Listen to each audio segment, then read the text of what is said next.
Are you ready to board? It was an hour before Edgar's alarm was set to go off when a series of rapid thumps on the roof jolted him awake. He shot up from the small, hard bed, eyes shooting around the old trailer home as the bombardment continued, like the contents of a butcher's shop had been dropped on this lakeside retreat. By the time he had thrown off the dusty covers and gotten his feet on the cold floor, the barrage had stopped, leaving him in total silence save for his own breath. Then came another sound. It cut through the stillness, reminding him of the noise hot air balloons make when the fire is used to send them higher. It was there for a moment, then gone.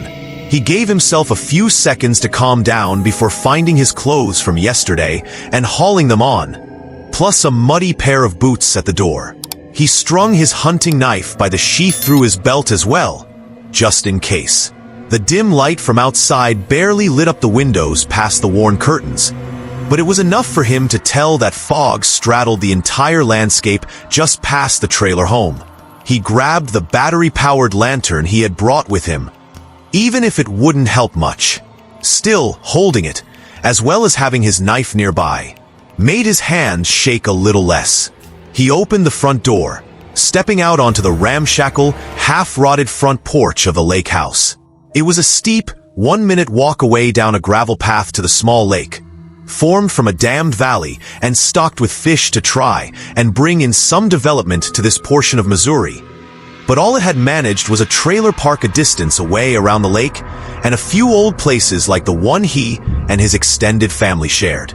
He had been looking forward to unplugging for a few days of alone time, but apparently the weather had other plans. He groaned, his anxiety fading as he rubbed his temples. Stupid Missouri weather. Whatever had happened, the lake house had better not have been damaged. His carpentry skills were about on par with the funds. He had to get someone out here to fix this crumbling place. But it was as soon as his first step off the covered front porch that he found the issue at hand was something else entirely.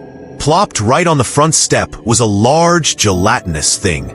Some sort of gray, squishy orb, almost like a deflated oblong balloon. He grabbed a walking stick from the porch and poked the blob, moving it off the step with a meaty thud. He stepped off, spotting more of the things even as the fog closed in around him. He walked around the perimeter of the house, checking and seeing no damage, just more of those blobs littering the landscape and rolling off the roof, each one barely the length of his hand. Yet they were everywhere. What on earth could these things be? He poked another, shoving the stick further in. Yet the increased pressure didn't break or rip the blob. It gave inward. He sighed. He had his cell phone, but there was no signal on this side of the lake, and he couldn't take his car around with how thick this soup was. He had a long walk ahead of him. He moved toward the road, the lake house and Treeline disappearing into the fog. No noise cut through the air save for his own footsteps. What had happened to the animals? Even with him present, the forest wildlife would make their presence known. Birds chirping, squirrels scurrying across the trees, deer shuffling through the undergrowth. Instead, there was nothing but silence. He found his reason why when he started down the gravel road that circled the lake. Right in the center of the road, just past the lake house's mailbox, was a deer lying on the gravel like it had been hit by a car. It lay still, but he could see its eyes were open, lids pulled back as if encountering him was a nightmare beyond the doe's capacity to imagine. It twitched and convulsed, and as he got closer, he saw that one of those blobs lay on its back, clinging to it like a tumor. He circled around and poked at the blob, but it kept its grip on the deer. The tremble made its way back into his hands, and he found himself wishing he had a gun as well as his knife. His family had been coming out to this lake for decades, and this had never happened before. Hell, this fog had never happened. The fog had always been something in the hills south of them. Rolling slopes of forests that even hunters didn't bother with, as they never seemed to have any good luck. Things must have changed with all that new construction being done in the nearby town. Hadn't they altered a river or something for one of their projects? Either way, he had to keep going. The silence clung to him as much as the fog did, and for a moment he felt like he was caught in the clutches of some gigantic amoeba. A living being made of water that sought to pull him in further until it dissolved him down to the bone. His grip tightened on both the lantern and the walking stick as he lifted his feet. Each newly encountered blob like a gray, translucent land mine. He smacked them off to the side when he could, clearing a path. But many others he dared not touch. The deer had just been the first. More animals littered the road. Unfortunate critters hit in this early morning by an unwanted surprise from the sky. Turkeys, a fox, squirrels everywhere, more deer, even the coyote he had been hearing all last night. All of them maimed and laid flat by these things. He continued his route around the lake, part of him wondering just how many had made their way down to the water, floating across it in clumps. The smell of ozone clung to everything. He wrapped a strip of cloth around his face to try and help him breathe, and by then it was just a few minutes before he saw another house. An A-frame cabin, a blue tarp just visible flapping on, the roof, and an assortment of broken-down cars littering the front yard.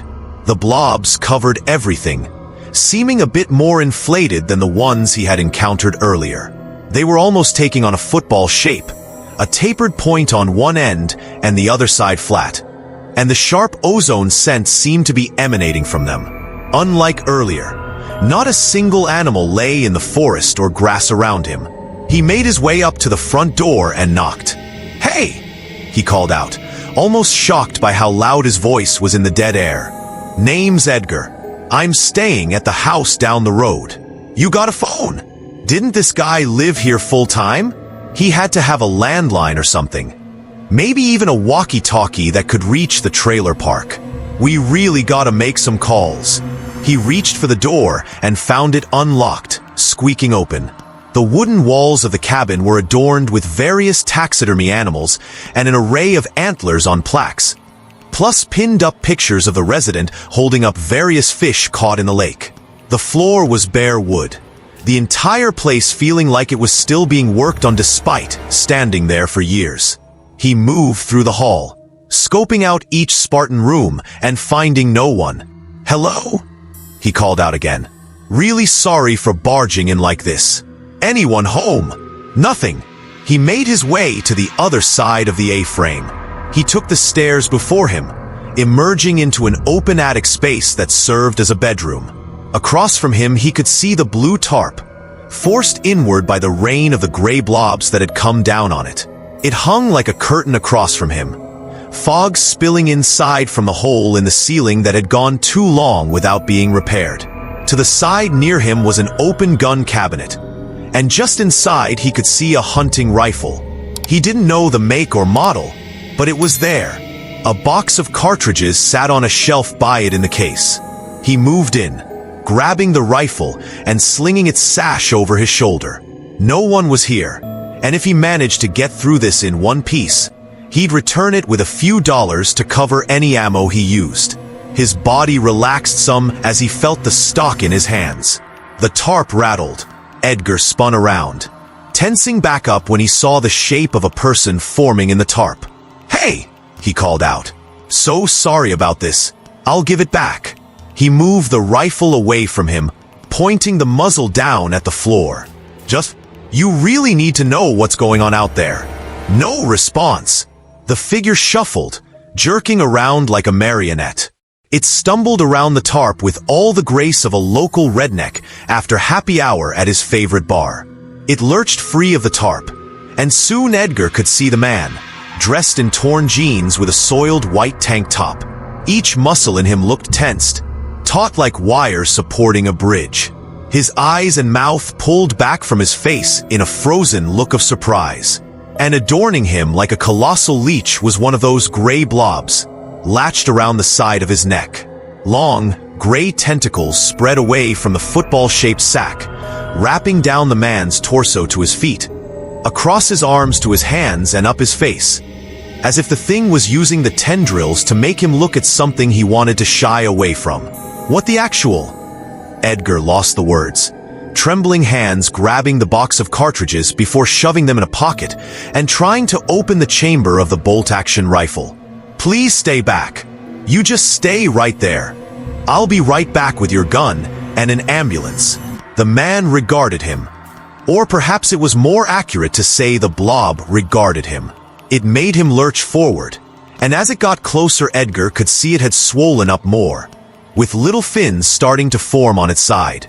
"The Mist Queen is boarding this area," said the man, a tentacle wrapped tight around his throat. The voice was dead, empty, spoken without any rhythm or meter. "Are you ready to board? Mist Queen? Board? What?" Edgar racked his mind at what he was hearing. "Are you ready to board?" the man asked again. He looked at him. "You aren't ready." This man wasn't either. "This will be quick." The man's hand shot down, grabbing one of the loose blobs and palming it like a baseball. As he held it, the tentacle shot out of its flat bottom like a spiked trap, hanging in the air for a second before going limp. "You will be ready for boarding." The man threw the blob at Edgar, who just managed to duck to the side as it flailed past him. Its tentacles went every way, thrashing about in a desperate attempt to grab him, all while the stench of ozone grew. The blob hit the wall with a thud, but instead of falling, it floated down, tentacles drooping to the floor.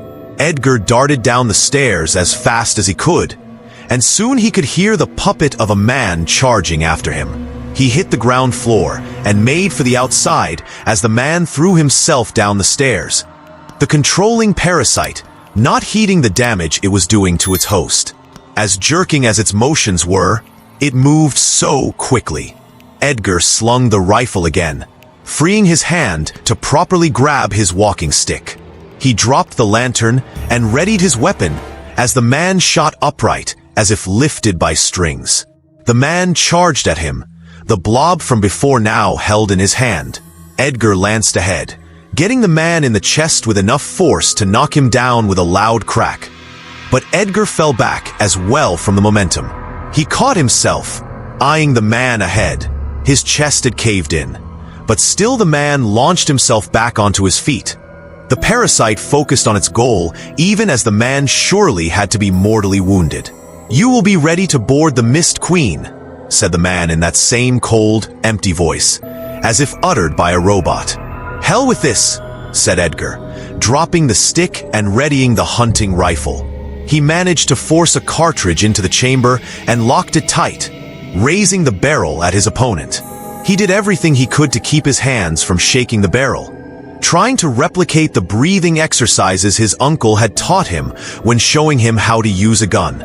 The man shot forward, and Edgar fired. Rather than hit him straight on, his shaking had sent the bullet into the pulsating sac on his neck. The sac exploded in a fiery ball, setting part of the A-frame alight and sending the man's head flying as his decapitated body fell to the floor, the tentacles covering him falling off. Edgar's ears rang as he stumbled back, doing everything he could to calm down and get out of the burning house, having just enough thought to grab the lantern as he did.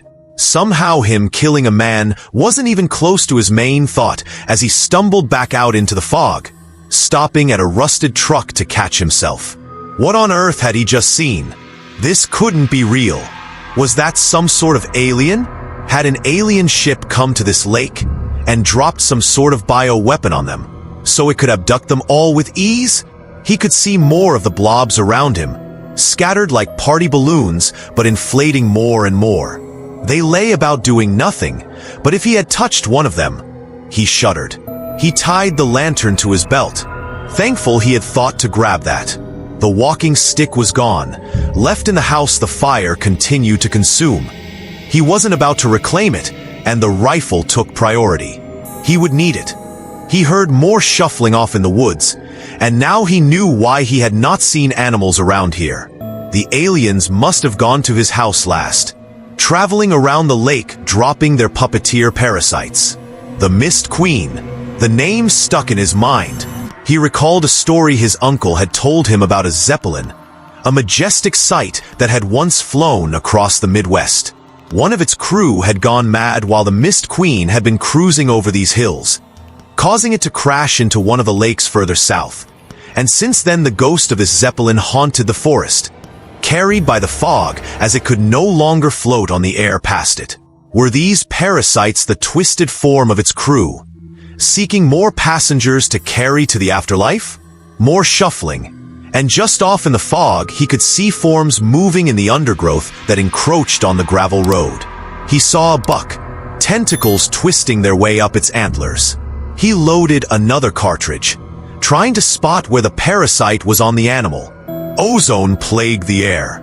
He kept moving as he heard the deer lurch forward, falling over its own limbs with even less grace than the man had been piloted. He picked up his pace, doing all he could to avoid the parasites that had yet to catch a host. Another animal stumbled out of the woods, but he kept going. He did a double take when he saw a squirrel floating through the air, carried by a much larger swollen parasite, like a balloon. This one's side fins had fully formed, complete with two on the pointed back. A cavity lay between them, and a circular bulge had manifested on the front of the thing's face. Edgar would swear the parasite was pointing that bulge at him. At last he could see the rows of mobile homes up ahead, encased in a shabby wooden privacy fence. The Oak Village trailer park. He saw more small animals floating upward, disappearing into the fog and paying him no mind. Squirrels, rabbits, birds, even a fox and bobcat, their own parasites inflating more to support their climb up the thick air. A deer stumbled out of the woods, its parasite the size of a beach ball and still swelling. The deer looked to be shriveling up, desiccating. No time. He charged up the road, finally spotting the office for the trailer park. He barged his way inside and slammed the door shut behind him. He pushed himself against it, panting as he slid down to the floor. No lights were on inside the office, as empty and dead as the rest of the world he now lived in. Who knew how far this fog went? Created by the Mist Queen so it could take on passengers. Carried this far north by the changes to the landscape affecting where its vapors could travel. He checked the chamber of his rifle again. He had a handful of cartridges left, his lantern and his hunting knife for whatever good that would serve him. Maybe it would leave after taking enough of the wildlife and whatever poor souls that had touched one of its crew. Or perhaps they would all be ready to board. "Hey," said a voice, followed by the cocking of a gun. Edgar looked up to see a middle-aged, frumpy bald man pointing a pistol at him before lowering it. "You ain't one of those freaks. Sorry about that." "It's okay," said Edgar. "Been a long morning." He pulled himself up. "Edgar." "Warren," said the man. "Where on earth you come from, boy?" "Down the road," said Edgar. "Got any idea what's going on?" "No more than you do, I'd wager," he said. He moved over to the front desk and grabbed a water bottle, which he tossed to Edgar. "Those damn blob things plastered my entire park before the sun was up.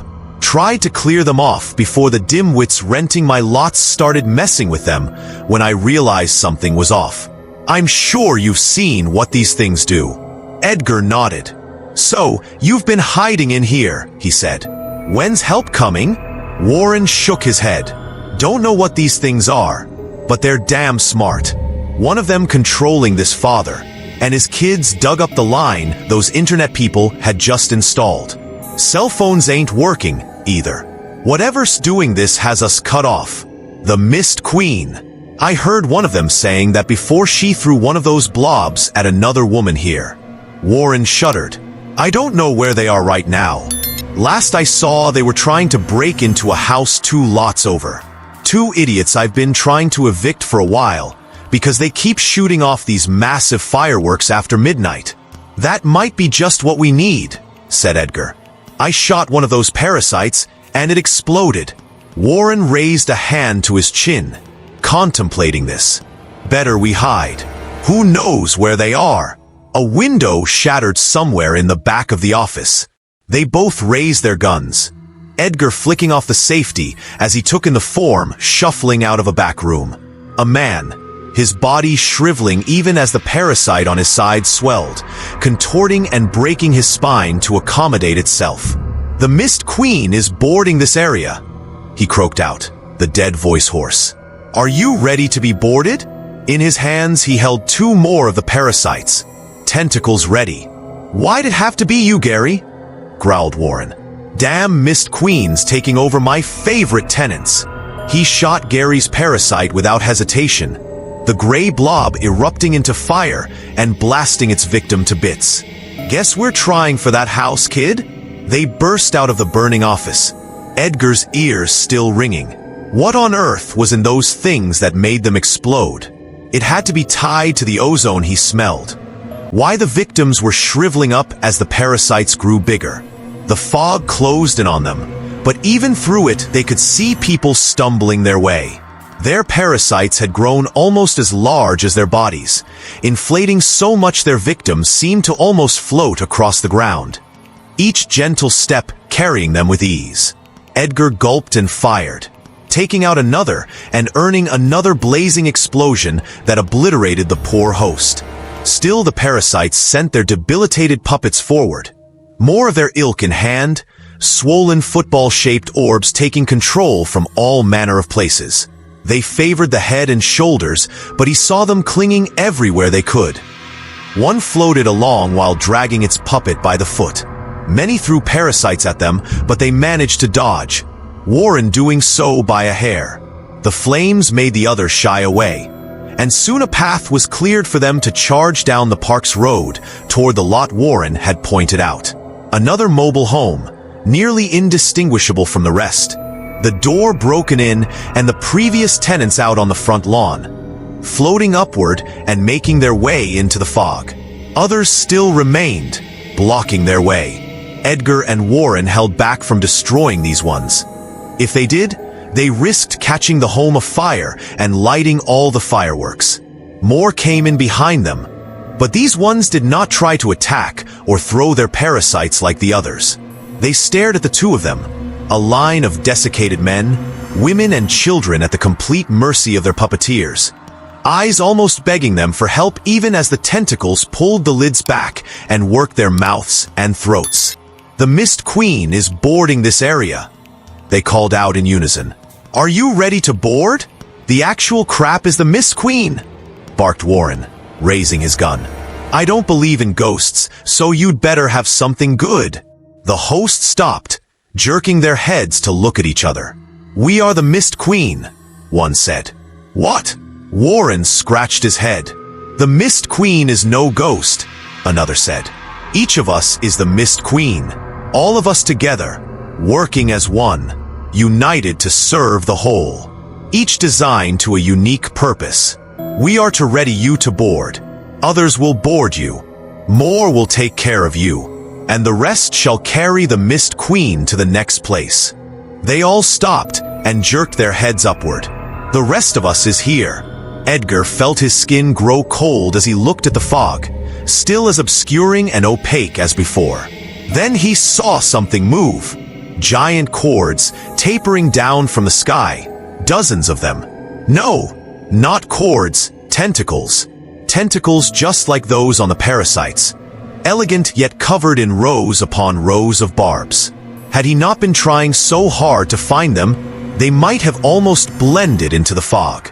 The tentacles twisted upward, and the further he craned his neck, the more he could make out an obscured, dark figure floating down.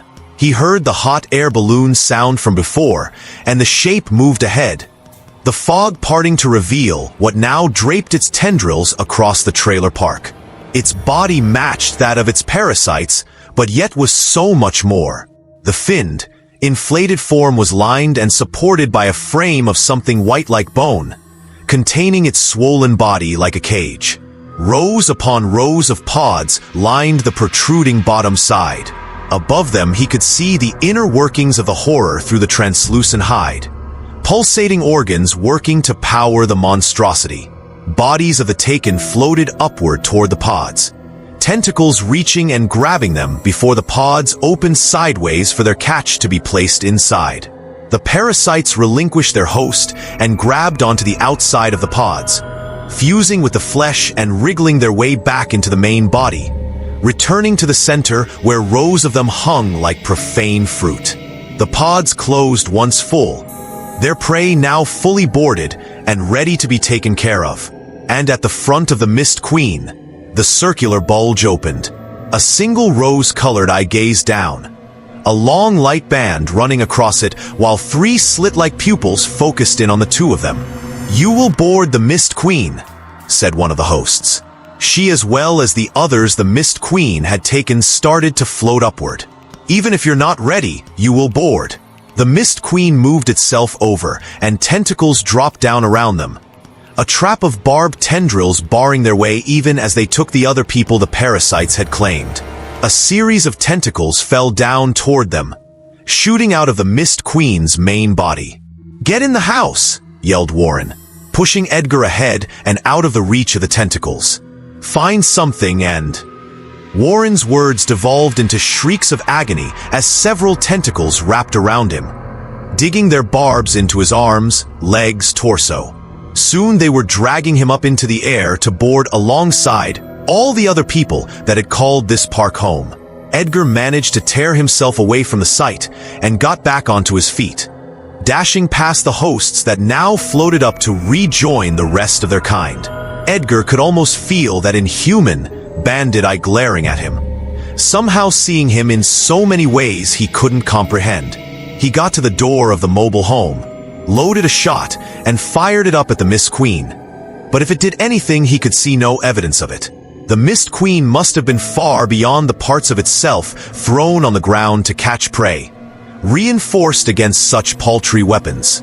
But if the house had something with more punch, Edgar threw himself into the home, loading another cartridge into the rifle even as his eyes shot around, looking for anything that could save him. He heard the firing sound again, and it finally clicked that this was the Mist Queen using whatever it had in its form to propel itself through the air.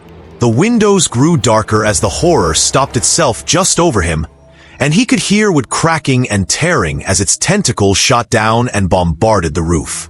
More tendrils blocked off the windows and open doorway, leaving him trapped and soon to be as exposed as a rabbit whose home had been dug out by a starving wolf. Finally, he caught sight of a colossal tube of the sort a young him had only imagined having the money to purchase. He moved over to it, scrambling around and eventually finding a lighter. He grabbed both and moved to the center of the home, looking around for some sort of wick he could use to light it from a distance before the roof caved in and he could barely put up his hands in time to protect his head as the wood and debris rained on him. Then down came a tentacle, and his waist erupted into seething pain as the Mist Queen grasped him in its clutches. It felt like a burning ring of fire had closed tight around his midsection, his skin erupting into welts as the barbs dug in, his legs numbing within seconds. The Mist Queen started to retract him out of the mobile home, and it wouldn't be long before it brought him up to one of those pods to board him. The gun was gone, fallen off his shoulders from his rough climb into the air. The fireworks lay below him.